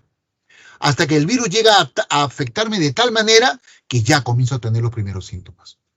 Irritación de las vías respiratorias, tos, ¿no? Secreción nasal, pérdida de la capacidad olfatoria, en fin, ya empiezan los síntomas. Ya estoy en la etapa de desarrollo de la enfermedad. Durante la etapa de desarrollo de la enfermedad se presentan los síntomas característicos de cada enfermedad. Si me dan un tratamiento adecuado o mi sistema inmunológico reacciona adecuadamente, el virus finalmente va a ser controlado, derrotado por mi propio sistema inmunológico, va a disminuir la carga viral y va a llegar un momento en que ya lo derroté. Desaparecen los síntomas y paso a la etapa de convalecencia o de recuperación. El COVID nos deja bien maleteados, ¿sabes? Bien maleteados. Yo conozco muchas personas que han sufrido la infección y tienen secuelas muy diversas. O el paciente no logra superar la etapa crítica, el virus sigue atacando, sigue proliferando y finalmente se produce la muerte. Que les ha pasado a muchos. En el Perú son más de 200.000 personas que han muerto por la infección de este virus. Esas son pues las 3 etapas que cualquier enfermedad infecciosa pasa. Fase de incubación asintomática, fase de desarrollo de la enfermedad, fase de convalecencia. ¿Ya? ¿De cuántas maneras se transmite el agente infeccioso? De 2 maneras, directa e indirectamente. ¿Cuándo se dice que la transmisión es directa? Cuando hay contacto personal. Si yo tengo COVID, tengo gripe, tengo tuberculosis y me acerco a otra persona a menos de 1 metro, no tenemos máscara los dos, yo le hablo, le grito, o estornudo o toso delante de él, le estoy transmitiendo el agente infeccioso directamente. ¿No? Perdón, disculpen. Ahora, por ejemplo, puede ser que esta persona sea mi esposa. Yo uso máscara. yo tengo COVID. Y por alguna razón me saco la máscara en mi casa y mi esposa de pronto sale a la calle y se pone mi máscara. Por error. Por el hecho de que ella está compartiendo mi máscara, se considera transmisión directa. Porque está usando un efecto personal. Es como si fuera un contacto personal. Puedo usar el pañuelo, mi máscara, ¿no? ¿Y cuándo se dice que la transmisión es indirecta? Cuando es a través de un vehículo, pues puede ser el agua, pueden ser los alimentos, pueden ser insectos que transmiten enfermedades, ¿no? U objetos. Una persona que tiene hongos en los pies, en las manos, tiene esporas. Entonces, esta persona, por alguna razón, de repente es hombre, ¿no? Y juega fútbol, y en el mismo equipo mío, yo no he llevado mis chimpunes ese día para jugar y ella me presta sus chimpunes. Los chimpunes de ella están llenas de esporas del hongo porque está infectado. ¿Ya? Yo me pongo sus chimpunes y listo. Ya contraje, ¿no? A través de objetos, los chimpunes de él. Y muchas veces los animales también son infectados por este agente infeccioso y se les considera como reservorios. Estas enfermedades que afectan al ser humano y a los animales se llaman enfermedades zoonóticas. Son zoonosis. Bueno, ¿cuáles son las vías, las puertas por las cuales ingresa un agente infeccioso al cuerpo humano? Estas son las 4 más importantes, las únicas, digamos. Oral, a través de agua, alimentos, contaminados con el germen infeccioso. Algunos se quedan en el tracto digestivo, nada más, y otros atraviesan el tracto digestivo, agarran el torrente circulatorio y producen infecciones generalizadas. La vía oral es una de las vías más importantes. La otra es la vía respiratoria. El caso del COVID, ¿no? Se transmite por vía respiratoria. Gripe, resfrío, COVID, tos convulsiva, etcétera. Sarampión. La otra vía es la cutánea. Solo que tener en cuenta que cuando la piel está sana, es bien difícil que un agente infeccioso pueda penetrar. Hay gente que pueden hacerlo, ¿eh? Por ejemplo, los hongos sí pueden hacerlo. Pero las bacterias, los virus, los parásitos, difícilmente. Difícilmente. ¿Ya? Pero cuando la piel tiene una herida, tiene un corte, una escoriación, sí. Fácilmente los gérmenes invaden el cuerpo humano por vía cutánea. Y la otra vía importante es la sexual, pues. Los seres humanos practicamos relaciones sexuales, entonces en las secreciones de nuestros órganos sexuales, vagina y pene en el hombre, se ubica el virus, la bacteria, no, los que se transmiten por esta vía. A ver, ejemplos. Enfermedades que se transmiten por vía sexual: sífilis, gonorrea, VIH, hepatitis C. Por vía cutánea, escabiosis, pediculosis, sarna, etc. Nasal, gripe, resfrío, COVID. Oral, tifoidea, shigellosis, parasitosis, amebiosis, ¿no? Etcétera. Entonces, esto es más de lo que estamos conversando, ¿no? Vía directa, vía indirecta. ¿Se acuerdan ustedes que por vía indirecta son importantes los vectores? Mecánicos como la mosca, la cucaracha, ya les he explicado eso, son mecánicos porque el germen va en las patitas, en las cerdas, no desarrolla multiplicación dentro del vector, en cambio acá no. Esta chinche transmite un parásito, el trypanosoma, su nombre es la chirimacha. Este zancudo se alimenta de sangre.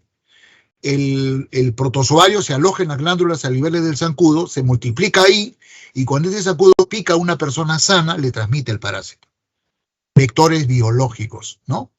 Y zoonosis, cuando el germen no solamente infecta al ser humano, sino también a los animales. Y finalmente, con esto termino, vamos a hacer una descripción muy general de cada una de estas enfermedades. Comenzamos con las virales. Generalidades. Las enfermedades virales son aquellas que son causadas por virus. Hasta la fecha actual, no tenemos un fármaco, un medicamento antiviral aplicable a todos los virus. No hay, lamentablemente.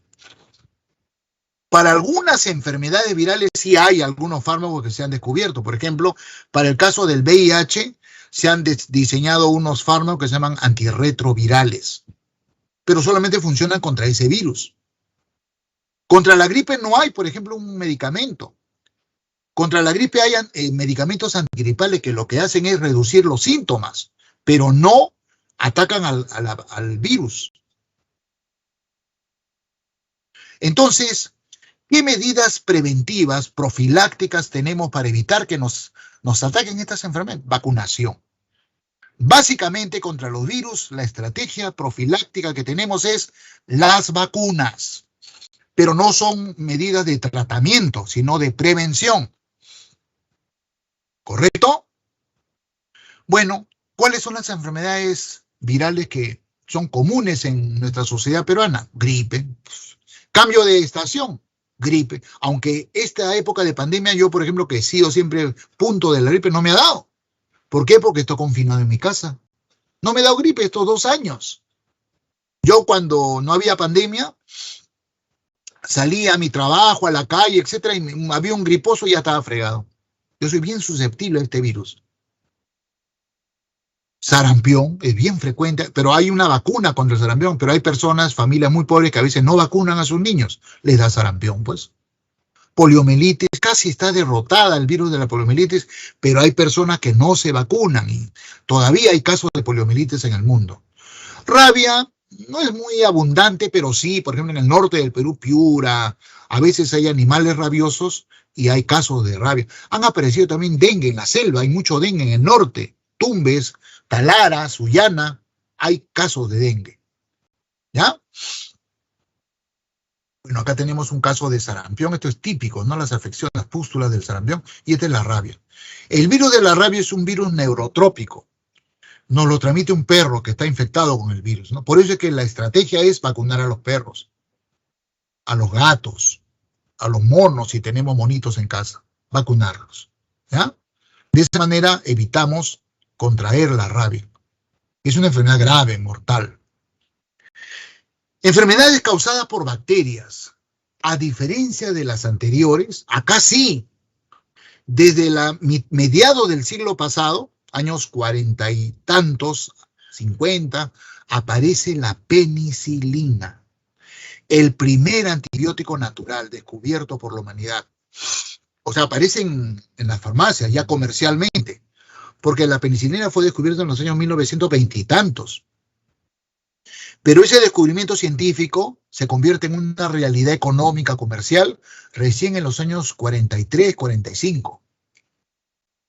Y a partir de ese modelo de la penicilina, los científicos, los farmacéuticos, los biólogos, los médicos, empiezan a buscar más antibióticos. Aparece la estreptomicina, la eritromicina, la kanamicina, la neomicina, ¿no? Todos antibióticos naturales.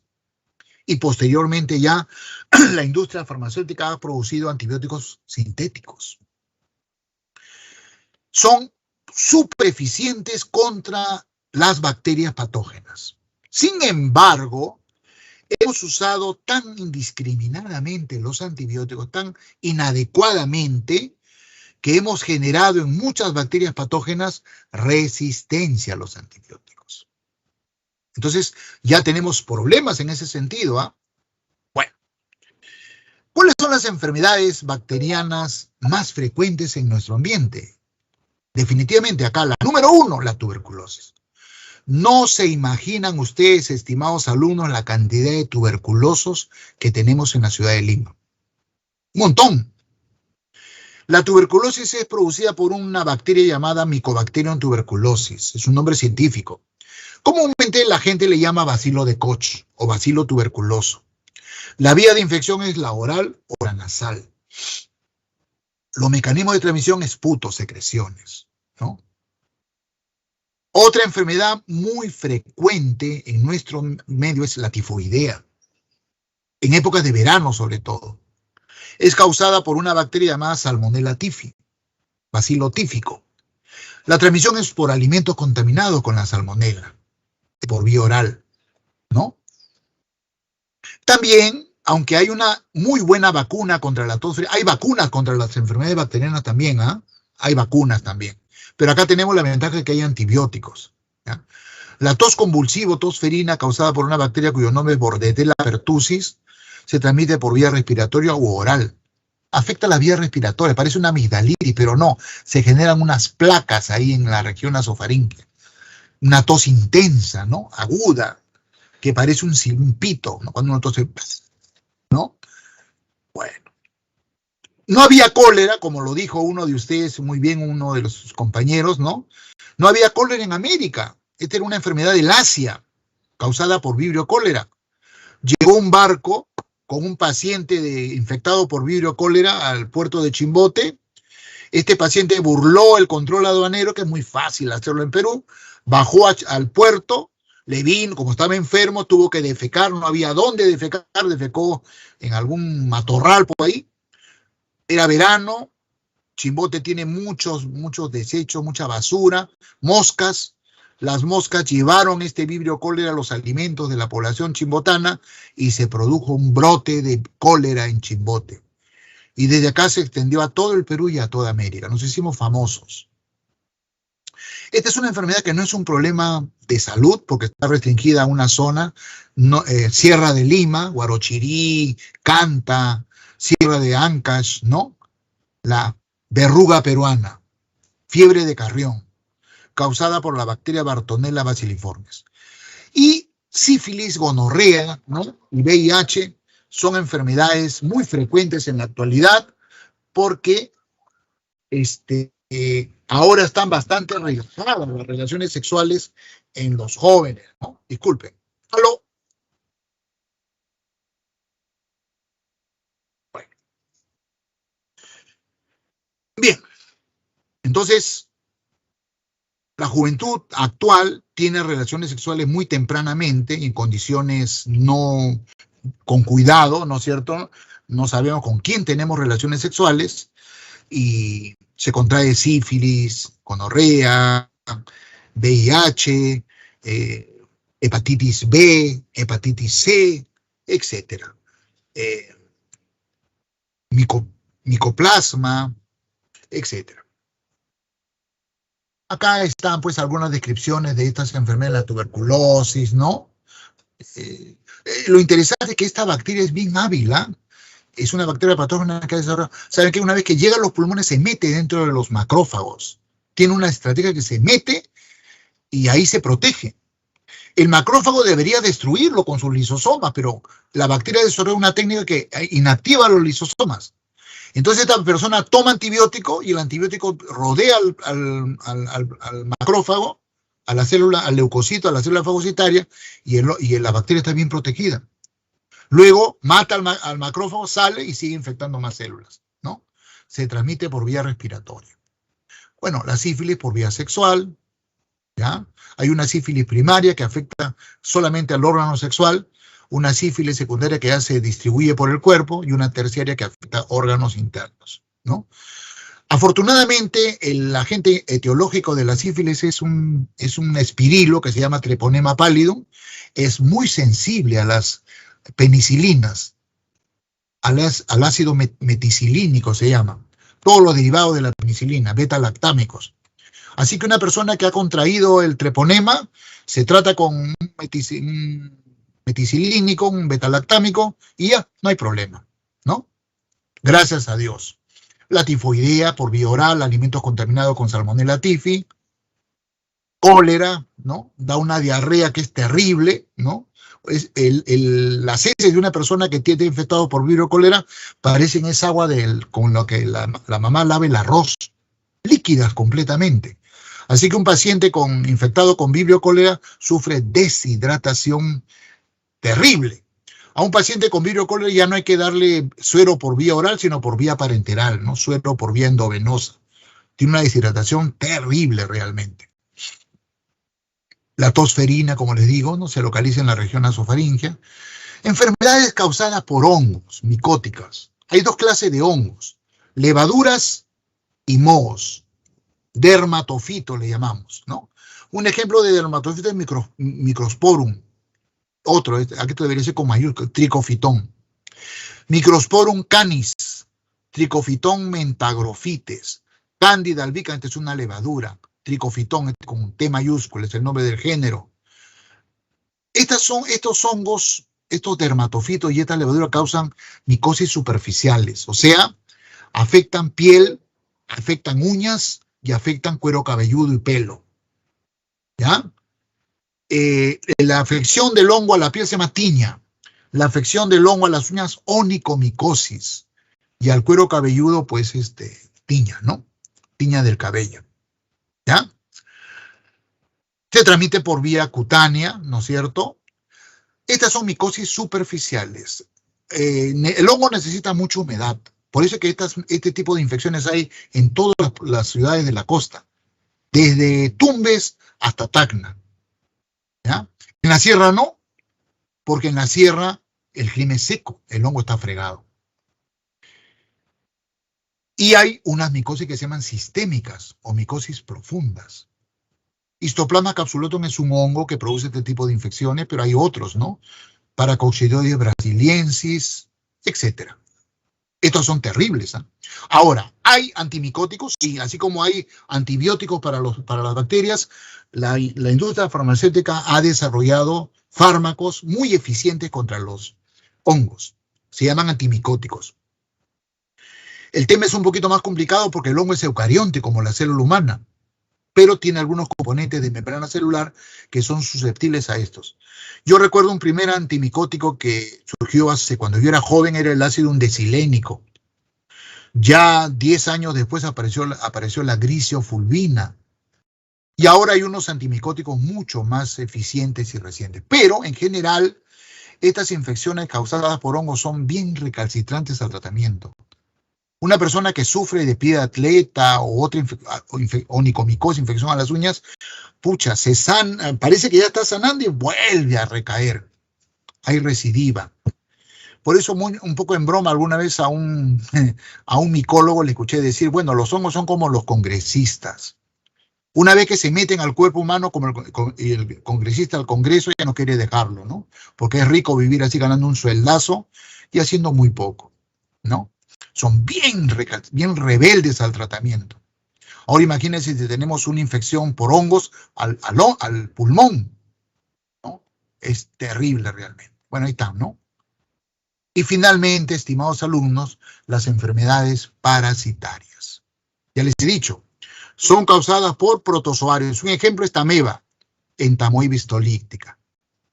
Es muy frecuente, mucha gente está infectada por esta ameba. La enfermedad se llama amibiosis o entamebiosis, ¿no? ¿Cómo se contrae? Bueno, la ameba, mientras está en el tracto digestivo de la persona infectada, es una célula vegetativa, se llama trofozoito, pero cuando es eliminada con las heces se enquista, se llama quiste de ameba. Esos quistes contaminan los alimentos. Si una persona come un alimento contaminado con quistes de entamoeba histolítica, ya está contaminado. Es muy frecuente, ¿no? La transmisión por moscas, cucarachas, ¿no? Esta enfermedad se llama enfermedad de Chagas porque eso se debe a un médico argentino que estudió por primera vez esta infección parasitaria en América, el doctor Chagas, ¿no? O se llama trypanosomiosis americana, ¿ya? Causada por un protozoario flagelado llamado Trypanosoma cruzi. Muy bonito, han visto el microscopio, parece un submarino, no sé, es bien interesante. Bueno, esto se transmite por la picadura de una chinche llamada Triatom infestans. En Chile le dicen chirimacha, perdón, acá le decimos chirimacha, en Chile le dicen bichuca, ¿no? Es una chinche hematófaga. Esta chinche está infectada por el Trypanosoma cruzi y nos lo pasa a nosotros, ¿no? Y esto que es bien conocido, el paludismo, malaria, ¿no? Transmitido por el zancudo, Anopheles. Hay 3 especies de Plasmodium, Vivax, Falciparum y Plasmodium malariae. Se transmite por vía cutánea, ¿no? Bueno, ustedes ilustraciones de eso, ¿no? Ahí tienen ustedes la enfermedad de Chagas. Miren el parásito, esto es visto en sangre, ¿no? La chinche nos pica, la tienen en el tracto digestivo, el tripomastigote, ¿no? Cuando la chinche toma sangre se siente tan a gusto que defeca. En las heces cae el parásito. Las heces de la chinche nos dan escozor, uno se rasca. Y por ahí, por esa hendidura de la rascadura, entra el trypanosoma, la sangre. Y se localiza por todo nuestro cuerpo, pero fundamentalmente le encanta nuestro corazón. En el corazón el parásito se contrae y forma esto que se llaman amastigotes. ¿Ya? Bueno, ya enfermedades por helmintos, céstodes como la tenia, trimátodos como la fasciola, la tenia del perro, que es el equinococo granuloso del perro, alberga la tenia, el adulto, y nosotros la larva, que se llama hidátide, ¿no? Bueno, los artrópodos. Sarcoptes escabiei produce la sarna. La enfermedad se llama escabiosis, ¿no? Y los piojos. Pedículos humanos, variedad capitis, el que infecta la cabeza. Pedículos humanos, variedad corporis, que infecta el cuerpo. Y el tirus pubis, que es un piojo que está en el vello pubiano y se transmite por vía sexual. Bueno, y estas son las medidas, ya los hemos señalado, ¿no? Que nos permiten evitar las enfermedades. De esto ya les hablé al principio.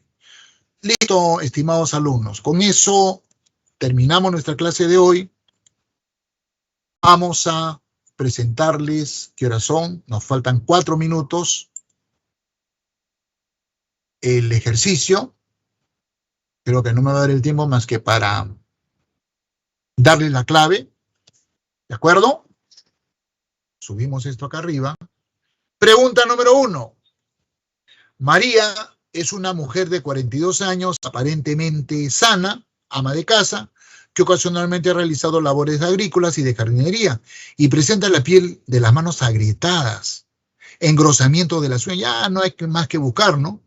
Es una micosis, ¿no? Y efectivamente, la respuesta es la letra C. Ahí está. Nos quedan 4 minutitos, así que voy avanzando más rápido.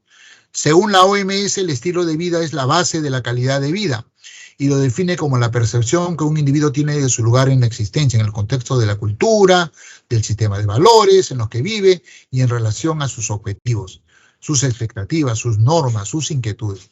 Los patrones de vida o estilos de vida que afectan una vida saludable son sedentarismo, insomnio, estrés, letra B, ¿no?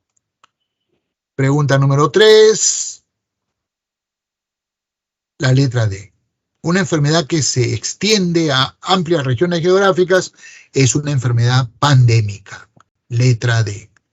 Pregunta número 4, los postulados de Robert Koch constituyen una serie de condiciones que deben cumplir una enfermedad infecciosa para demostrar que es causada por un agente infeccioso. Es un método de diagnóstico de las enfermedades infecciosas. ¿Y cómo se diagnostica una enfermedad infecciosa? Por el hallazgo del agente patógeno en el paciente. Letra B. Pregunta número 5. La rabia es una enfermedad zoonótica porque afecta a animales y hombres, y mortal, que se puede prevenir mediante vacunas. Cada año se inmuniza, que hay un error.